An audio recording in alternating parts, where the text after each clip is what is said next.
Welcome to this deep dive. Today, we're going to be looking at Mariano Sigman's The Power of Words and how words shape not just how we communicate, but our thoughts and our emotions and even reality itself. I think it's fascinating, right, how we think of words as just this tool to sort of like express ourselves to other people. But I love that Sigmund goes a step further and actually kind of shows how words that we use internally, Right. those silent conversations that we're constantly having with ourselves can be so powerful for good or for bad. And he kicks this off with a really relatable story Yeah. about himself when he was a kid, right? And how he was convinced he was terrible at sports Right. after one bad race.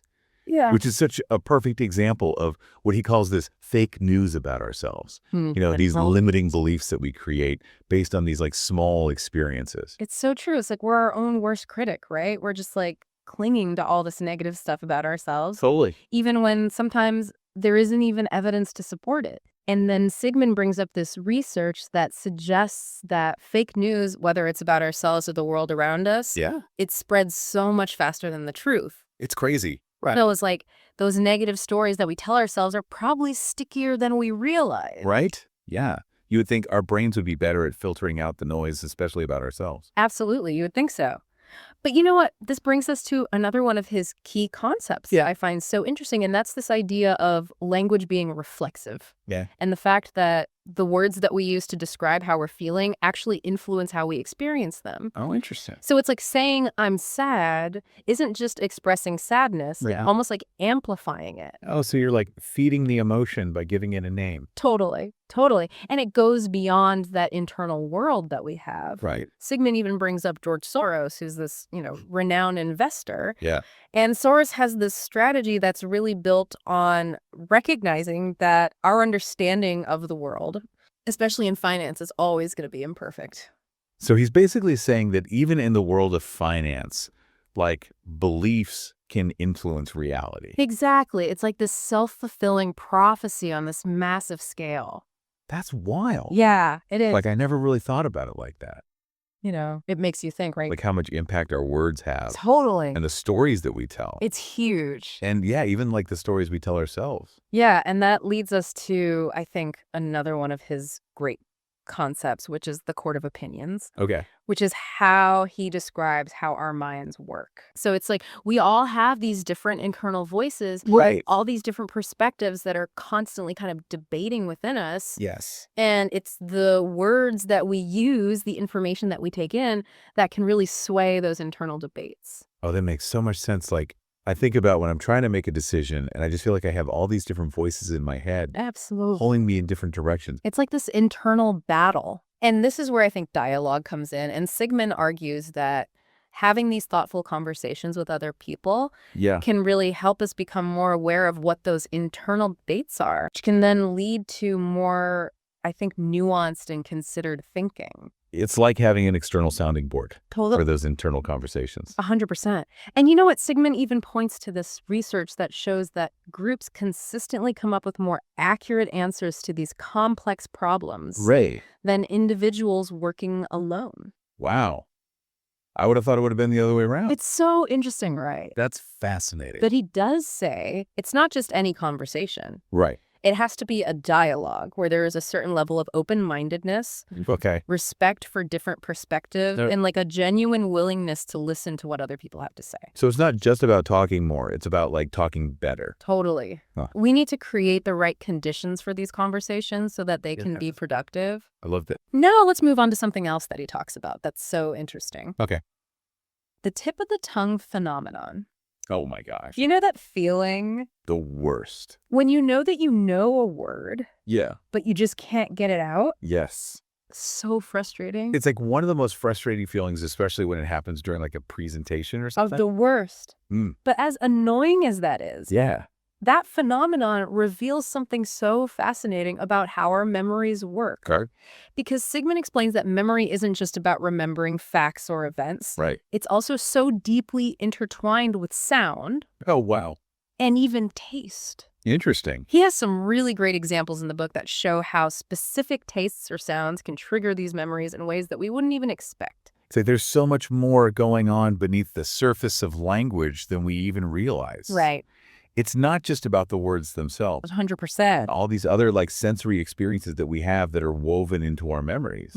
And that brings us back to the power of words, right? Not just the power they have to shape our thoughts and our emotions, but also the power to unlock those memories. Yes. And almost like transport us back in time.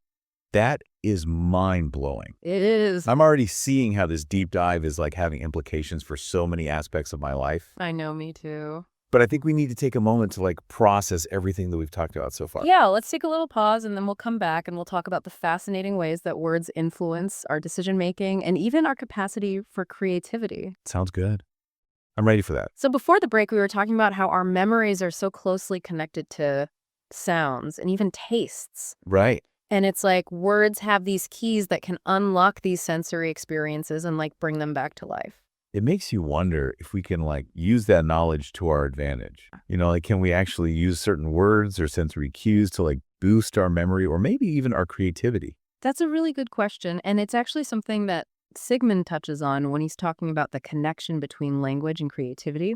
Okay. And he says that even our most like original ideas are often built upon fragments of memories, those bits and pieces of experiences that we've stored away. So it's not about like creating something completely new out of thin air. It's more like taking those raw materials from our memories and then like reshaping them into something novel. Exactly. And he gives this really great example of Paul McCartney in the song Yesterday. Okay. The melody supposedly just like came to him in a dream. Wow. But then he spent weeks and weeks worrying that he'd actually heard it somewhere before. Oh, no. He was essentially like fact-checking his own dream. That's so funny.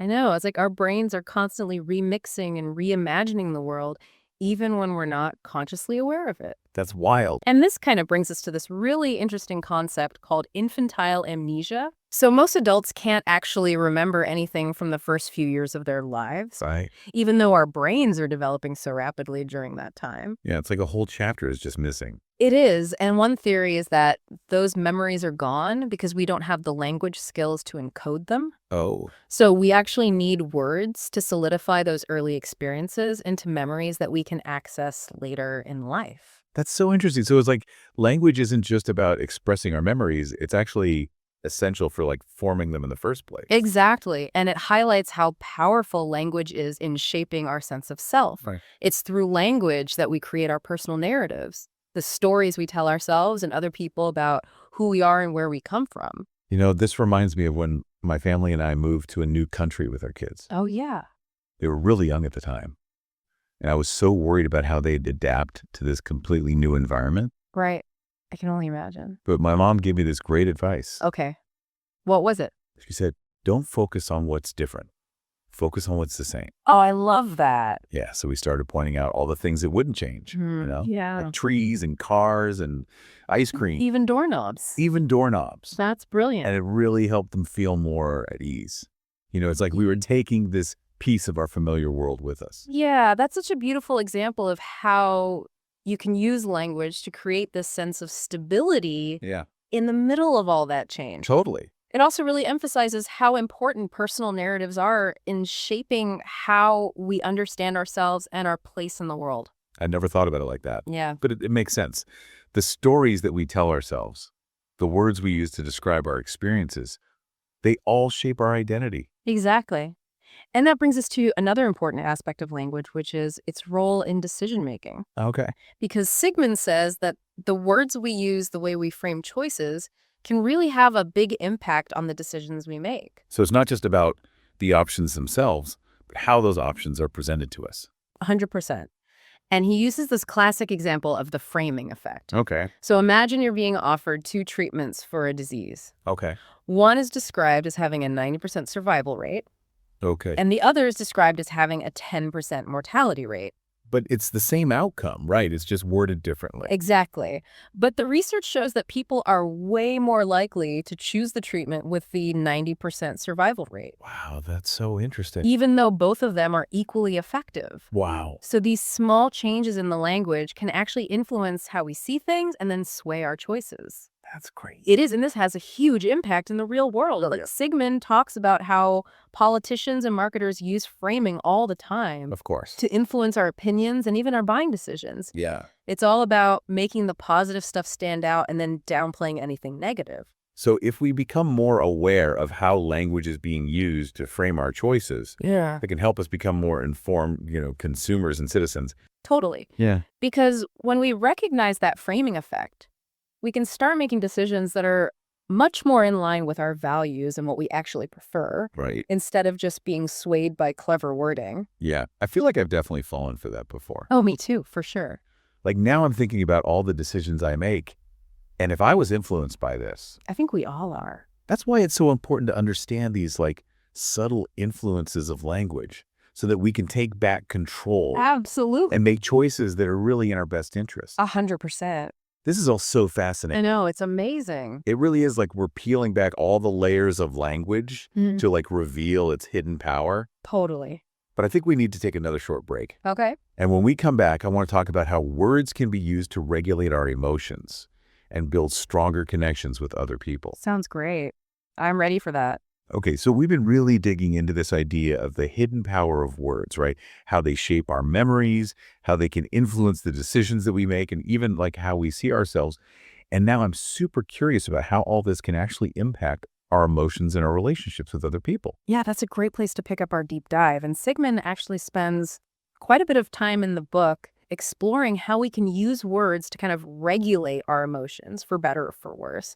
And he lays out these 3 main strategies that we can use.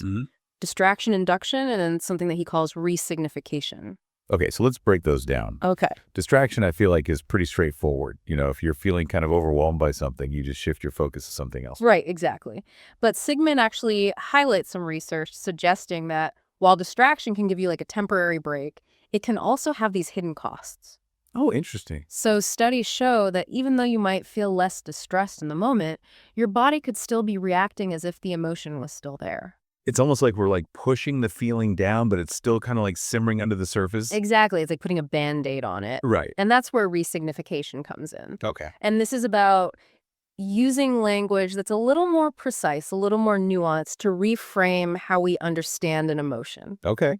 So instead of just calling a feeling sadness, we might want to explore the subtle variations, So are we feeling melancholic or disappointed, or maybe even a little wistful?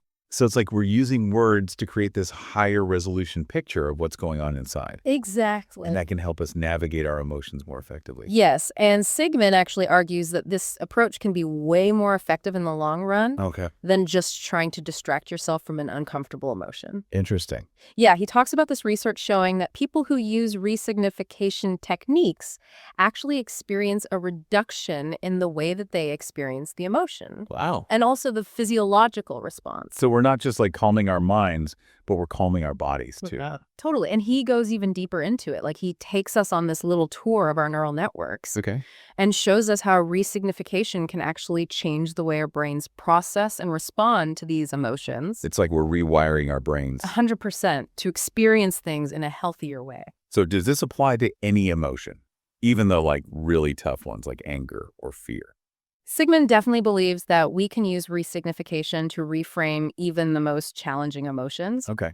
So he talks about maybe trying to reinterpret fear as excitement or thinking about anger as a form of motivation. Okay. It's all about shifting your perspective and finding these new ways of relating to those feelings that are more empowering. That's powerful stuff, but it sounds like it takes a lot of work. Absolutely. It takes practice. It's not a quick fix. Right. But it's a skill that you can definitely develop over time. Okay. And this kind of brings us to another piece of Sigmund's work that I think is really important, the impact of loneliness. Okay. Because he argues that in a world where we're so connected digitally, a lot of people are actually experiencing this deep sense of isolation. Yeah, which then makes it even harder for us to regulate our emotions and control our thoughts. So it's like this vicious cycle. Exactly. Loneliness makes it harder to manage your emotions, which can then lead to feeling even more isolated. Totally. And here's where Sigmund brings up this really unexpected example.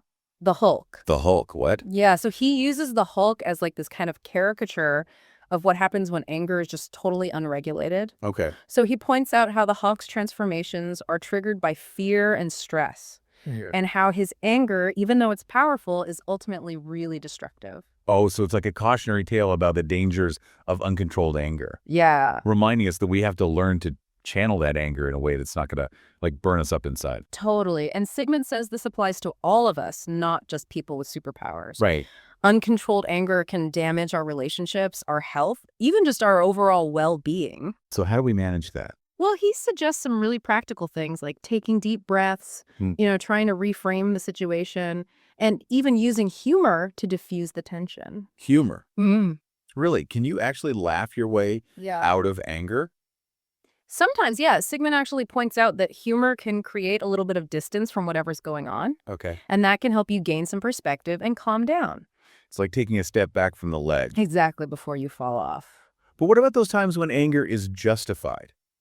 Like when you witness an injustice or when someone is being hurt. Yeah, that's a really important point, and Sigmund acknowledges that anger can actually be a really powerful force for good. Right. The key, he says, is to make sure you're channeling it constructively Okay. instead of letting it control you. So use it as fuel for action. Yeah. Not something that burns you up. Exactly. And this kind of brings us back to one of the most important themes in the book, Okay. the idea of self-compassion. Okay. Because Sigmund argues that we're often way harder on ourselves than we would ever be on a friend. Yeah. And that this negative self-talk can actually make it so much harder to regulate our emotions and deal with challenges. Like our own worst critics. Right. And to kind of change that, Sigmund draws on the work of Kristen Neff, who's this leading researcher in self-compassion. Okay. And he highlights some of her key principles, Yeah. like mindfulness, which is all about becoming aware of your thoughts and feelings without judging them. Okay. And common humanity, recognizing that we're all human and we all make mistakes. We're not alone in our imperfections. It's like we're all in the same boat. Oh, Some of us are just rocking it more than others. exactly. And finally, Neff talks about self-kindness. Okay.